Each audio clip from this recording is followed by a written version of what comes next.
증권광장 일부 첫 순서 930 투자전략실로 이어가 보도록 하겠습니다. 네, 오늘 함께할 분 소개해드리겠습니다. 코스파트너스의 김남 부대표입니다. 안녕하세요. 네, 안녕하세요. 네, 그럼 시장 전략에 도움이 될 만한 930 투자전략실 오늘의 주제부터 만나보겠습니다. 네, 반도체 후공정 우등생을 한번 찾아보겠습니다. 어제 이제 이쪽 섹터가 워낙 강했고 오늘은 조금 쉬어가는 분위기지만 그래도 종목별로 상승 흐름이 진행은 되고 있습니다.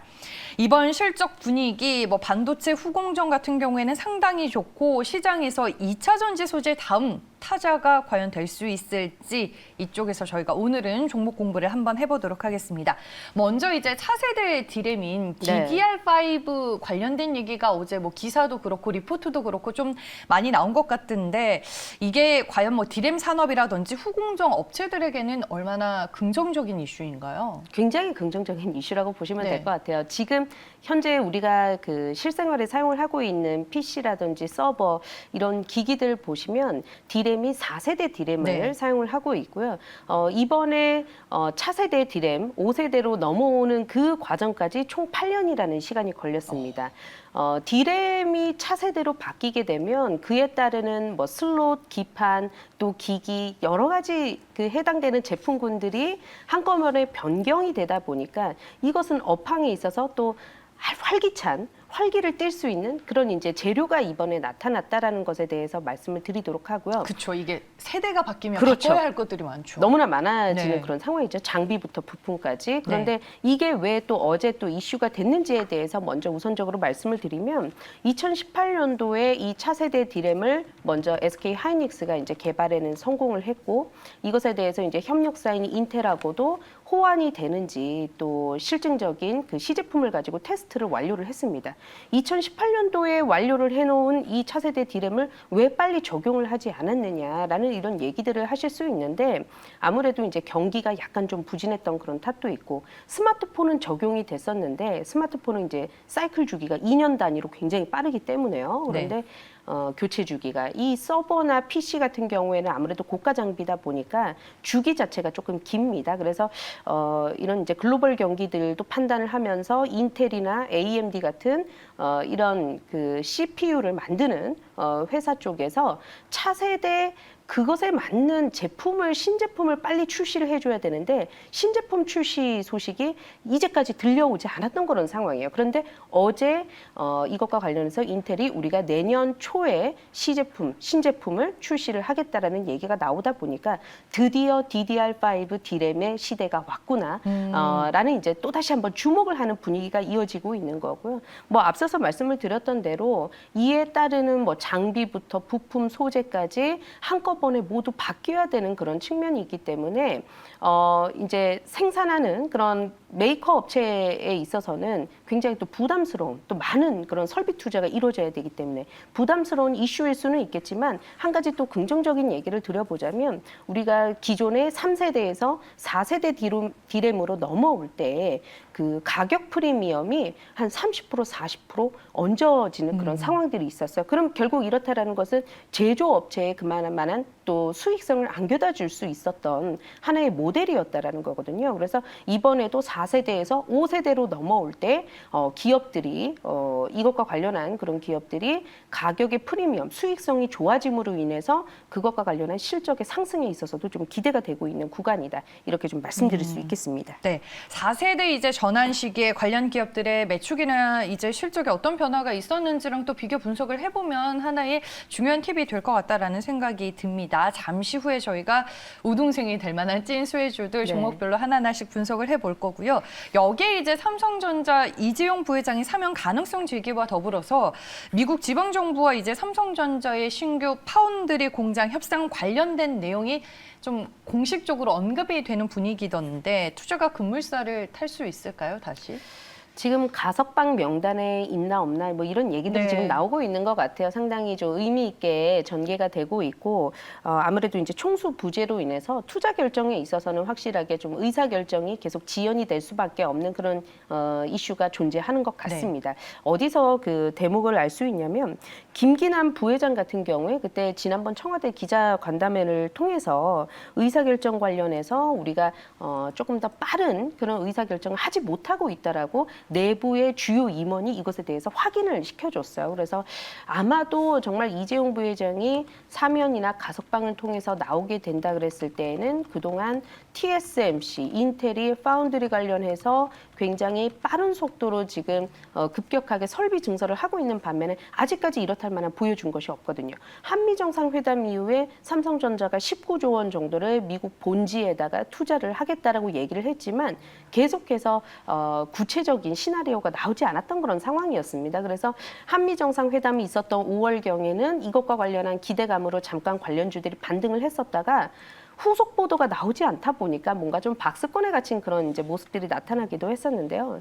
지금 삼성전자와 이와 관련한 그 투자 결정에 대한 소식들은 아무래도 총수의 어떤 기왕과 함께 맞물릴 가능성이 좀 크지 않을까라고 보고 있고 그것에 대한 시기가 이제 8월 15일 우리가 대략 이제 한 달 정도를 앞두고 있는 그런 상황이다 보니까 좀 기대감들이 모아지고 있는 상황이다라고는 말씀을 드리면서 지금 미국의 설비를 늘릴 수 있는 공장 후보지 대략 한 4곳에서 5곳 정도 얘기가 나오고 있습니다. 그런데 이것을 시기를 약간을 좀 지연을 시키면서 삼성도 유리한 방향을 이끌어내기 위해서 저울질을 하고 있는 것으로 보여지고 있어요. 우리가 19조 원을 투자를 하겠다라고 했지만 급하게 진행을 할 이유가 없다라는 거죠. 지금 평택 쪽에 그 라인에서도 충분히 물량이 나올 수 있는 그런 생산 시설들은 일단은 되어 있는 그런 상황이기 때문에 네. 그러한 시기에 있어서는 지금 저울질을 하면서 미국 정부로부터 세제 지원이나 아니면 기금 지원과 같은 최대한 뽑아낼 수 있는 유리한 지역 쪽으로의 설비 투자를 하겠다라고 지금 선언을 하고 있는 것으로 보여집니다. 그래서 그것과 관련한 어떤 구체적인 소식들도 우리가 8월 말, 9월 정말 이재용 부회장의 총수의 기원과 함께 좀 들어볼 수 있는 그런 네. 소식이 되지 않을까라고 보고 있습니다. 네, 알겠습니다. 오늘 저희가 이제 주제는 반도체 후공정으로 정해봤는데 전체적으로 관련된 이슈 하나하나씩 얘기를 듣고 있습니다.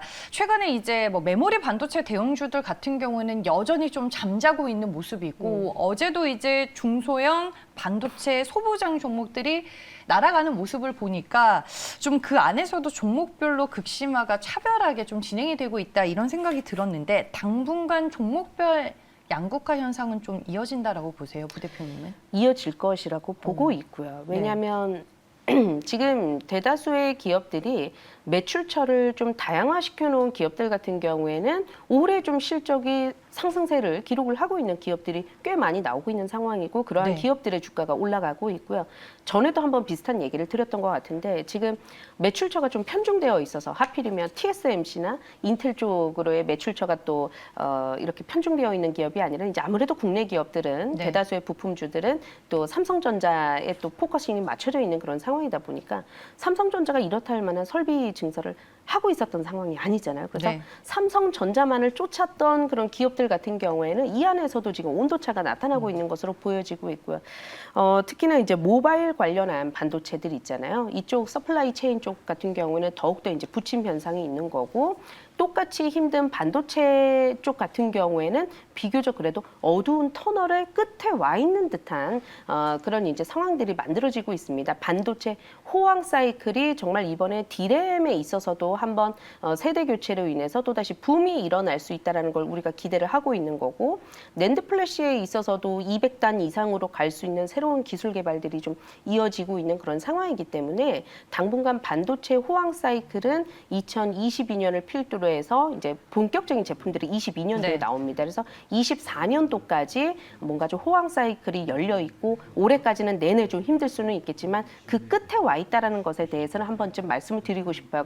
그리고 지금은 어쨌든 TSMC양 매출 비중이 또 꽤 많은 기업들이 있습니다. 이들 기업들은 지금도 현재 주가와 실적이 계속해서 개선된 모습을 나타내면서 주가가 큰 폭으로 오르고 있다. 이렇게 말씀드릴 수 있겠습니다. 뭐 TSMC향, 뭐 삼성전자 삼성전자향, 인텔향 다들 중요할 것 같고 고객사 다변화 예전에 스마트폰 부품주 얘기할 때 말씀을 네. 해주셨어요. 아무래도 이제 IT 업종 전체적으로 좀 적용이 될 수밖에 없는 포인트다라는 생각이 들고 반도체 같은 경우에는 이제 미세 공정으로 가고 있는데 이렇게 진행이 되면 될수록 또 후공정 업체들의 역할도 상당히 중요해지는 만큼 저희가 이제 종목 분석을 통해서 우동생을 한번 찾아보도록 하겠습니다.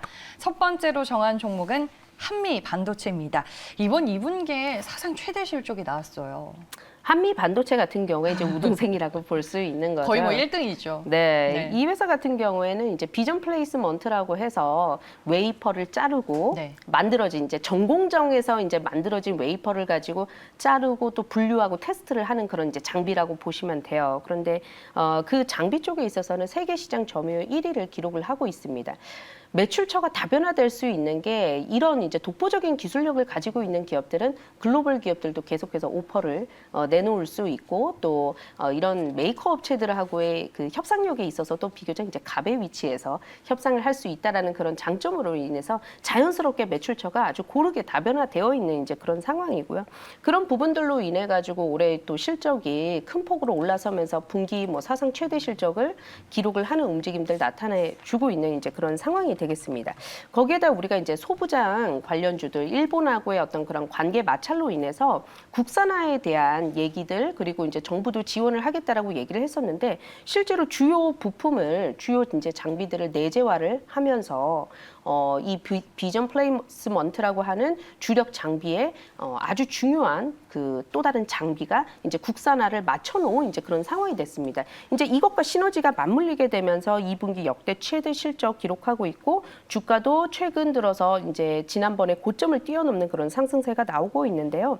앞으로 이 반도체 관련해서는 5G나 자율주행, 인공지능, 더더군다나 이 반도체를 필요로 하는 사용처가 너무나 많아지는 그런 상황이기 때문에 네. 앞으로의 그런 실적 상승도 좀 어느 정도 따놓은 당상이지 않을까라고 보고 있습니다. 그래서 이런 부분들을 좀 감안을 해보게 됐었을 때에는 앞으로 우리가 또 주목을 해봐야 될 기업으로 한미 반도체를 또 소개를 해드려야 될 것 같습니다. 네, 뭐 전방 산업의 설비 투자 확대 그리고 핵심 부품 내재화 등등을 이제 포인트로 김남 부대표님이 짚어주셨는데 그러면 이런 펀더멘털적인 부분과 기술적인 부분을 저희는 또 다 봐야 되니까 투자 매력들을 별점으로 따져보겠습니다. 몇 점일까요? 우선은 별 3개를 드렸어요. 네. 별 3개를 드렸던 이유는 일단 이제 다른 아직 많이 올라오지 않은 종목들에 비해서는 다소 좀 무거운 종목이고요. 네. 지금 이제 잘 나가고 있다라는 것이 이제 기사화가 이미 된 지 꽤 됐기 때문에 그런 부분에서 이제 별 3개를 드렸지만 개인적으로 좀 주목을 하고 있는 회사인 것은 맞고요. 네. 가격적인 전략도 한번 말씀을 드려보도록 할게요. 지금 보면 올해 내내 올라왔었죠. 그렇지만 이제 최근에 박스권 부침이 미국에서의 어떤 이제 그런 부분들을 좀 기대를 했었는데 새로운 설비 증설이라든지 새로운 보도가 나타나지 않음으로 인해서 이 박스권 상단을 어떻게 돌파할까 고민이 됐었는데 최근에 돌아가는 업황에 대해서 아주 민감하셨던 스마트 머니들이 또 들어오면서 직전 고점을 뛰어넘은 상황이 됐습니다. 이런 종목을 공략을 하실 때에는 이렇게 오르는 날 공략하시기보다는 오히려 음봉에서 거래를 하시게 되면 매수를 하게 되면 조금 더 유리한 가격을 매수가를 확보를 하실 수 있을 것 같고요. 다만 매물대가 상당히 또 많다라는 게 제가 별점을 3개를 드릴 수밖에 없었던 이유였던 것 같아요. 그래서 기존 보유자분들 같은 경우에는 36,000원이 이탈이 됐었을 때에는 매물이 또 출회가 될 수 있기 때문에 거래량 동반한 36,000원을 리스크 관리 가격으로 좀 삼아 보시면서 매매 대응을 좀 해보시면 좋지 않을까 말씀드려보도록 하겠습니다. 네, 알겠습니다. 뭐 2분기에 이어서 올해 실적 더할 나위 없이 좋은 상황이지만 여러 가지 상황을 고려해 봤을 때 별점 2개를 빼고 별점 3개를 줬다라고 얘기를 해주셨습니다. 첫 번째 반도체 후공정 우등생으로는 저희가 한미반도체 분석을 해봤고요. 다음 두 번째 종목은 유닛 테스트를 골라봤습니다. 반도체 테스트 장비를 이제 공급하는 회사로 네. 알고 있어요. 사명에서도 벌써 테스트. 이제 느낄 수 있듯이 네. 유닛 테스트니까 테스트 장비를 만들고 있는 회사인데 전공정 장비도 마찬가지지만 이 유닛 테스트가 담당하고 있는 이 장비 같은 경우에는 설비 증설이 일어날 때 한꺼번에 발주가 몰리게 됩니다. 네. 장비 한번 바꾸게 되면 그 다음에 세대 교체가 일어나기 전까지 또 신규 라인을 증설하기 전까지는 장비를 발주할 일이 없어요. 그래서 그렇죠. 3년치, 4년치 물량을 한꺼번에 수주를 받게 되고 또 그 이후에는 세대 교체가 일어나기 전까지 또 수주 가뭄을 겪어야 되는 그런 아주 필연적인 운명의 길을 가고 있는 기업이 이 기업입니다. 그런데 개인적으로 사실 이따가 말씀을 드리겠지만 제가 별은 조금 더 드렸어요. 왜냐하면 네. 지금 안 좋습니다. 안 좋은 것은 맞아요. 왜냐하면 그동안 수주 가뭄을 지금도 현재 겪고 있는 그런 상황에서 실적이 계속해서 3, 4년 동안 내리막길을 걷고 있었던 그런 상황이었고요. 아, 실적이 좋을 수가 없었겠네요. 네, 그런 상황이 있었는데 뭐 네. 말씀드렸다시피 이 D램의 세대 교체가 일어나게 되면 그 기존의 4세대에서 5세대로 넘어올 때 가장 큰 차이점은 정보 처리 속도가 굉장히 빨라지게 됩니다. 이 속도가 빨라지게 될 때 후공정 쪽에서는 스피드 테스트 장비들 같은 그런 장비들이 있어요. 그러면 당연히 이런 장비들은 바꿔줘야 되기 때문에 이번에 세대 교체로 인해서 큰 폭의 장비 발주가 일어나리라고 시장에서도 평가를 하고 있고요. 지금 유닛 테스트 같은 경우에는 이 자회사 유니퓨전 같은 경우에 비메모리 테스트 장비를 국산화를 거의 그 눈앞에 앞두고 있다라는 그런 소식들까지 보도가 되면서 이 말썽꾸러기였던 자회사마저도 앞으로도 실적에 효자 실적을 내줄 수 있는 그러한 무기를 만들었다라는 점에서 또 긍정적으로 평가를 하고 있고 여러 가지로 그동안에는 장비 투자가 보수적으로 전개가 됐었지만 이러한 부분들이 올해 연말에서부터는 본격적으로 바뀌게 되는 계기가 마련이 된 것이기 때문에 그에 따른 주가 상승폭도 굉장히 크게 열릴 수 있는 종목이 되지 않을까라고 보고 있습니다. 네.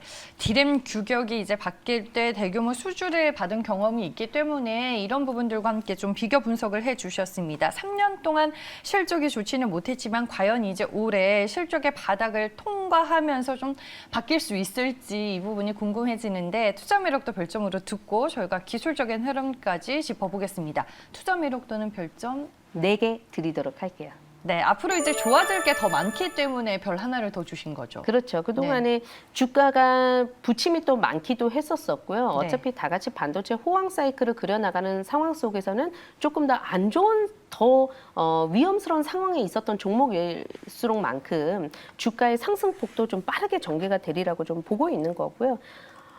제가 지금 현재 시점에서 소개를 해드릴 때 그래도 상대적으로 가격 부담이 좀 덜한 종목이기도 하고 주요 이평선이 수렴이 되어 있는 위치에서 이번에 이평선 위로 올라왔다라는 점도 상당히 긍정적이라고 볼 수 있겠습니다.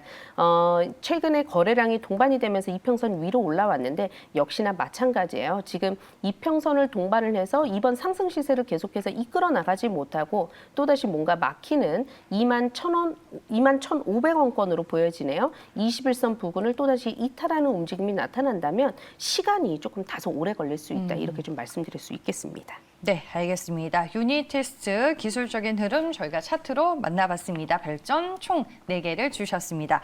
네, 반도체 후공정 우등생을 저희가 찾아보고 있습니다. 그럼 마지막으로 김남 부대표가 직접 소개해 주실 공략주가 될 만한 종목은 뭘까요? 심택이라는 종목이에요. 네. 심택 같은 경우에는 이 패키지용 기판을 만드는 회사인데요. 이 D램 쪽 관련해서 패키지판에 있어서는 역시나 세계 시장 점유율 1위를 기록을 하고 있습니다. 그래서 이 반도체 관련한 종목들을 공부를 하실 때 세계 시장에서의 점유율 그리고 얼마만큼 이것을 대체할 만한 경쟁자가 있는지 없는지를 좀 살펴보시면 종목을 골라내시는 데 있어서 훨씬 더 좀 수월하리라고 좀 보고 있고요. 심택이 이제 반도체나 모바일 PCB를 전반적으로 이제 제조를 하는데 D램 쪽에 있어서의 점유율이 1위라고 말씀을 드리고 있는 거고 역시나 일본의 자회사인 심텍 그래픽스 같은 경우에 최근에 고성능 D램을 생산을 한 바 있습니다. 그런데 이 고성능 D램은 어디에 또 사용이 되냐면 게임 콘솔이라든지 고부가 같이 장비 쪽으로 이제 들어가게 되거든요. 그쪽에서 사용되는 D램은 일반 이런 PC에 들어가는 D램하고 또 가격 차이가 또 있습니다. 그러니까 하나를 팔더라도 더 마진이 남을 수 있는 그런 이제 네. D램을 생산을 하게 되고 있는 거고요. 역시나 이 심택 같은 경우에도 다양한 고객사들을 바탕으로 해서 안정적인 실적 성장세를 현재도 이어나가고 있는 그런 상황이고 패키지판 전반적으로 제품들이 이제 믹스가 되어 있는 그런 상황 속에서 영업이익이 개선이 되면서 지난해 유상증자를 일단 단행을 했습니다. 그래서 자금 조달도 성공적으로 마무리가 된 상황이기 때문에 이런 부분에 있어서 오히려 주목을 해봐야 될 기업이 심택이지 않을까라는 측면에서 오늘의 좀 주목해봐야 될 종목으로는 제가 심택을 선택을 했습니다. 네, 알겠습니다. 어제 또 시장에 큰 관심을 받은 종목이기도 합니다. 큰 거래량을 수반하면서 8%대 강세로 마감이 됐는데 별점 확인하고 가격 전략 들어보겠습니다. 별 5개일까요? 네, 별 5개를 가지고 나왔고요. 네. 제가 투자 포인트 짧게 한번 요약을 하면 네. 이 디램 차세대 디램으로의 전환에 있어서 얘기가 벌써 작년 지난해 초에도 이제 나왔었을 때 네. 그때 주가가 이제 관련주들이 한번 움직여졌었던 시기가 있었어요. 그때 심택이 움직였었거든요. 그래서 이번에도 이러한 후속 보도가 나오고 또 내년 초에 정말 실제로 고객사의 어떤 신제품이 출시가 됐었을 때 단연코 이 기업이다. 투자자들이 주목을 하고 유동성이 몰리는 종목은 몇 가지 종목으로 또 압축이 될 텐데 네. 과거에 그랬던 경험이 있기 때문에 이 종목을 선택을 했다 말씀을 드리면서 기술적인 가격 한번 살펴보도록 할게요. 지금 벌써 이제 다르죠. 거래량이 확실하게 실려 있는 게 이제 눈으로 육안으로 확인이 됩니다. 그러면서 이제 어제 시장에서는 내가 대장주야라는 측면에서 10% 가까운 상승이 한 차례 이제 나왔었고요. 이제 직전 고점을 뛰어넘는 그런 이제 자리에 와 있는 그런 상황입니다. 다만 이런 종목을 이제 공략을 하실 때 중장기적으로 접근 하셔야 되겠지만 지금 이제 업황이 바뀌는 그런 측면에 있어서는 내일 당장 바뀌고 이제 그런 상황이 아니기 때문에 중장기적으로 접근을 하는데 비교적 매수 가격을 조금 더 안정적인 매수 가격을 좀 선택을 하시려면 이렇게 오르는 날 공략하기보다는 사실 떨어질 때 조금씩 관심을 가져주시는 것이 좋아요. 그래서 제가 매수가 같은 경우에는 24,000원에서 24,700원 선으로 좀 잡아드리려고 하고요. 네. 이번에 올라가게 될 경우에는 목표가를 1차적으로 3만 원 선 제시 도와드리면서 손절가 같은 경우에는 역시나 주요 매물이 포진이 되어 있고 지지가 됐었던 가격선 22,000원입니다. 그래서 명확하기 때문에 22,000원 선 이탈 시에는 하방이 또 열리는 만큼 중장기적으로 접근을 하시더라도 비중 조절을 좀 해가시면서 투자를 하실 것을 말씀드려 보도록 하겠습니다. 네, 알겠습니다. 디램 이제 5세대로 전환이 돼서 본격적인 양산이 시작되는 거는 내년쯤이라고 서두에 말씀을 해주셨으니까 급하게 어제 오늘 움직인다라고 해서 너무 비싼 가격에 살 필요는 없다라고 말씀을 해주셨습니다. 심택 오늘 뭐 주가 1%대로 오르고 있는데 조정 시 24,000원에서 24,700원대 왔을 때 좀 담아보자라고 전략 말씀해 주셨고요. 목표 주가는 3만 원으로 제시가 됐습니다. 네, 저희가 오늘은 반도체 후공정 우등생 종목들을 한번 찾아봤습니다. 예전에 뭐 3세대, 4세대로 전환이 됐을 때 그 변화를 각각의 기업들이 실적 측면에 있어서 어떤 개선의 여지가 있었는지 이런 거를 좀 비교 분석해서 같이 공부하시면 상당히 좋을 것 같고요. 일단 뭐 대표적인 1등주인 한미반도체 오늘 김남 부대표님 별점 3개 주셨습니다. 유니테스트는 최근 3년간 실적이 좋지 못했지만 실적 바닥 형성 이후 앞으로 변화될 게 많다라고 평가를 해주셨고요. 별점은 투자 매력도 4개였습니다. 오늘의 공략주로 PCB 업체인 심택 소개를 해주셨습니다. 투자 매력도 별점 5개와 함께 목표 주가는 3만 원으로 제시가 됐습니다. 네, 반도체 후공정 이게 반도체 용어가 나오면은 좀 어려울 수도 있어서 어렵죠. 저도 어렵습니다. 네, 저도 리포트를 열심히 읽는데 이게 용어가 좀 익숙하지 않은 부분들이 많더라고요. 그래도 역시나 오늘 정말 쉽게 잘 설명을 또 해주셨습니다. 오늘도 얘기 잘 들었고요. 지금까지 코스파트너스의 김남 부대표와 함께했습니다. 고맙습니다. 네, 감사합니다.